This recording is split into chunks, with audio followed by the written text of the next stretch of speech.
Hello!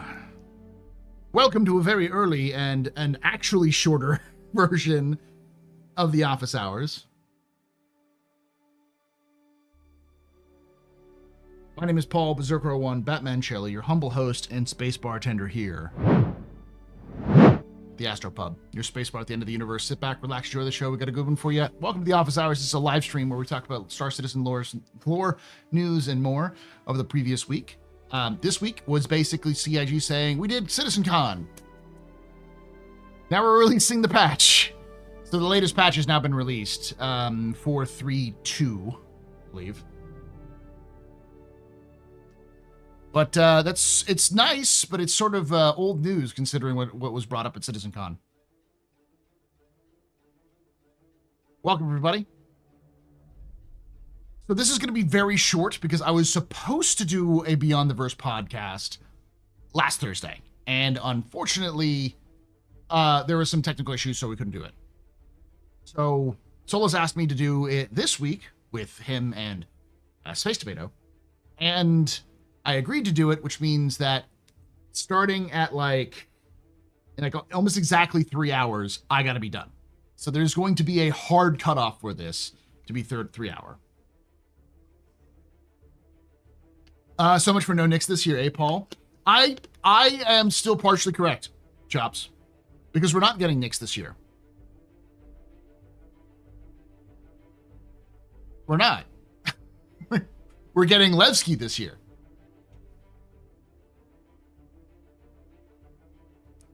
As I actually think I made a joke about it before, in the office hours before before they did that. CIG is gonna somehow split the difference where I'm both right and wrong, because that's almost always what happens. So we're gonna watch the first section of CitizenCon Direct, the one that was mostly just talking about Nix and Levski. I am gonna be on a podcast with Space Video tonight. However, it is not being broadcast. It is not being live streamed. It is being recorded and put up for later. So it'll be probably up by tomorrow. But yeah, keep an eye out for it.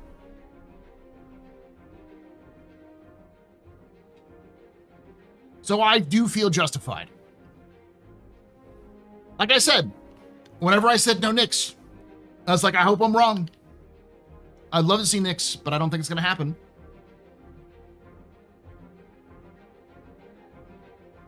How about that event? The event that Lore's doing on Sunday, or the event that's being released with CIG?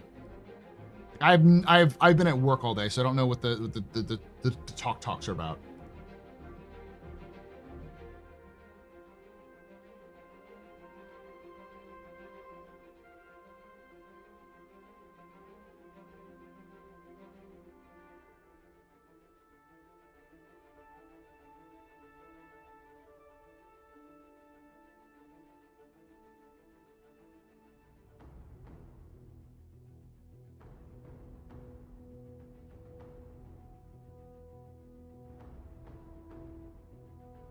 Hey, Sergeant Lobster.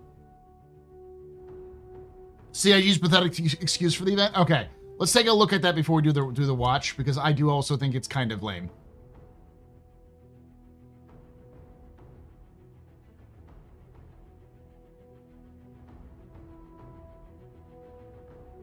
Do they have the trailer? They didn't even do a fucking trailer this year, did they? For this one.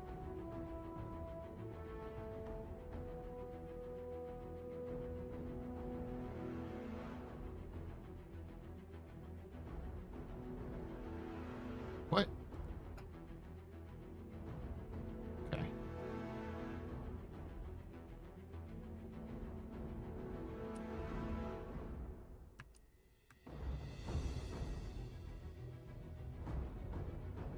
All right.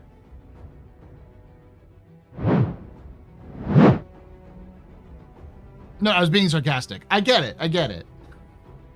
The issue is, it's not necessarily that what the rewards are. For me, the issue is, fundamentally, how it's being put together. All right, what's been going on? Stanton plunged into chaos when the coordinated wave of pirate attacks struck the system. You stepped in during Save Stanton, choosing to assist either the Citizens for Prosperity or the Frontier Fighters. You fought off the raids, rediscovered lost cargo, and traced violence back to a gang calling themselves the Slicers. When the war then shifted to Pyro, in Fight for Pyro, Frontier Fighters launched an independent campaign against Pyro citizens, convinced that the only way to prevent future strife is through the destruction of Pyro's civilization. You picked a side: Citizens for Prosperity, Headhunters, or Frontier Fighters. Missions tested your loyalty, the conflict escalated, and the shocking truth was revealed. The Slicers were actually Frontier Fighters in disguise, spreading chaos to justify their extremist agenda. I like how that sounds like an exciting event, CIG. Can we have that event? Could I have played that event? That sounds like a great storyline. I'm gonna shit on this because it was awfully executed.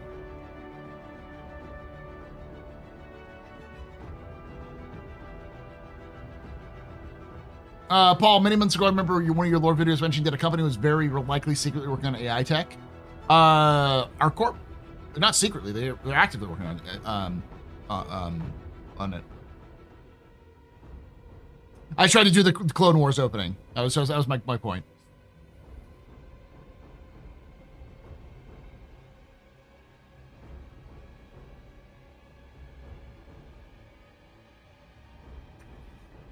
I actually bring up how, like, to me, the failure of the Fight for Pyro narrative is an indication of how, like, Rule of Cool is running the show. I'm making a video. I've already recorded it. I'm editing it.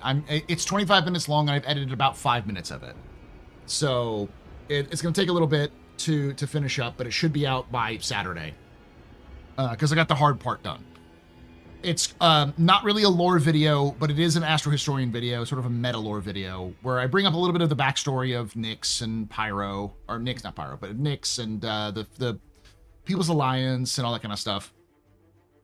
Specifically so that we can discuss why Nyx 1 doesn't make a lot of sense, and the problem with Nyx 1, and how CIG could fix it if they wanted to, but no matter what, they have to fix it, because it's the cognitive dissonance is going to be super bad for not just players who like the lore, but also the average game enjoyer. So I don't do meta lore videos a lot, though if it does do well, I do plan on doing. I do want to do videos like the themes of Star Citizen, because there's definitely themes because of where they pulling their information, pulling their aesthetics from, and pulling their stories from, like, you know, the different themes of each system, why it's there, historical parallels. Like, obviously the most obvious one for Nyx is Levski. Like, the People's Alliance is literally being modeled after what are they called? Balkan Freedom Fighters. The Balkan Freedom Fighters groups of the late 19th, early 20th century. The groups that got us into World War I. Meta lore. 60s sci-fi villain. Yeah.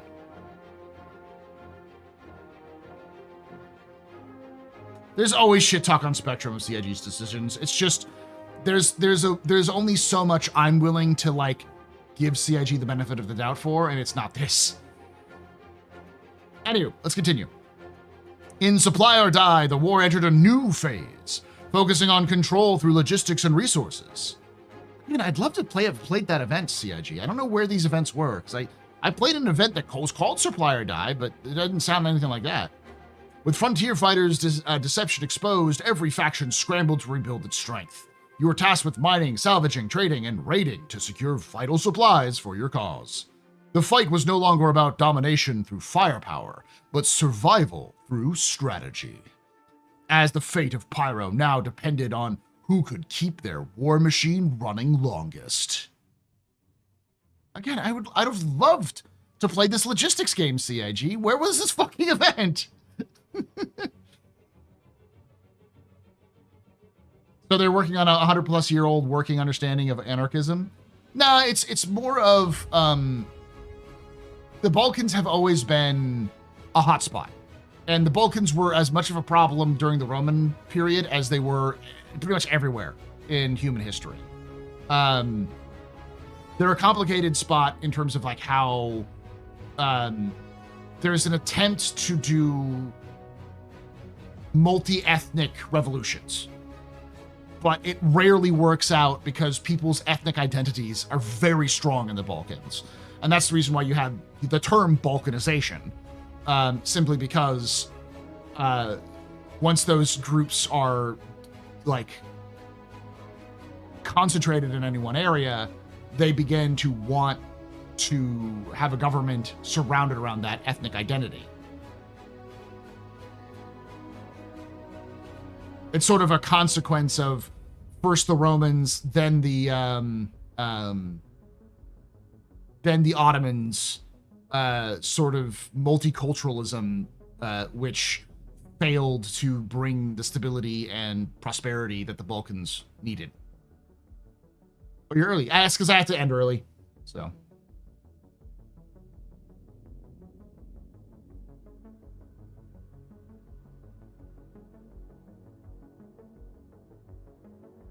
And so, like, it's interesting to note that, like, the People's Alliance is not really, they're well-meaning anarchists, but they're not really good anarchists. They don't actually believe in anarchism in the way that anarchism functions. They're more in the same way as, like, Vasily Levski, who was like, we're going to start a multi-ethnic revolution by using committees all over the empire. And it's like, what? Isn't shit-talking CIG's decisions the primary purpose of Spectrum? Yeah.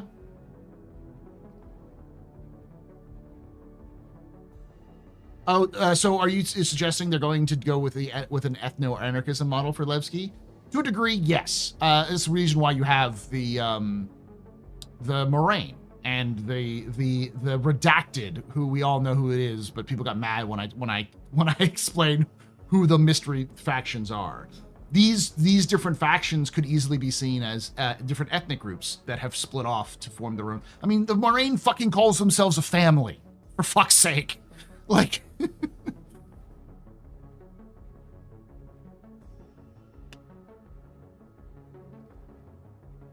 now, do I think CIG is going to get into intense geopolitical discussions?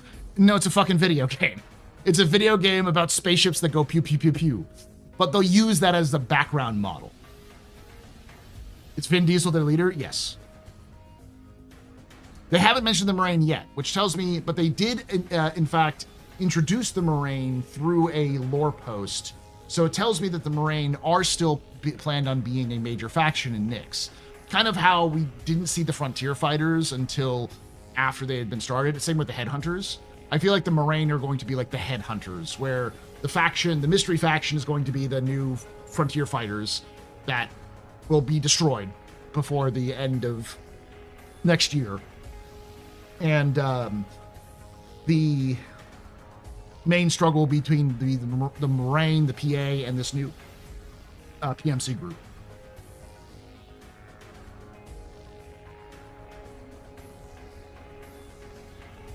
Like the major gangs of Pyro? Yeah, except for hopefully better.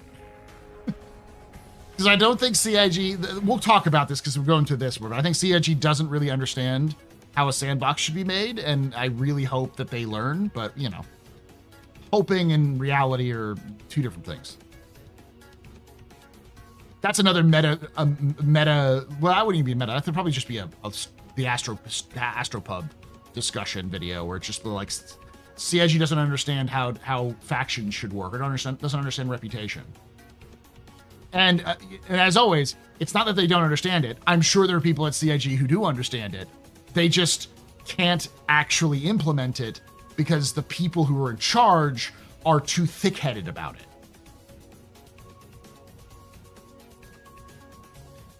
All right, Frontier Fighters finale. Amelia Boyd, the leader of Frontier Fighters, has been spotted in Stanton. Who would have thought? The whole fight of Pyro is now in Stanton.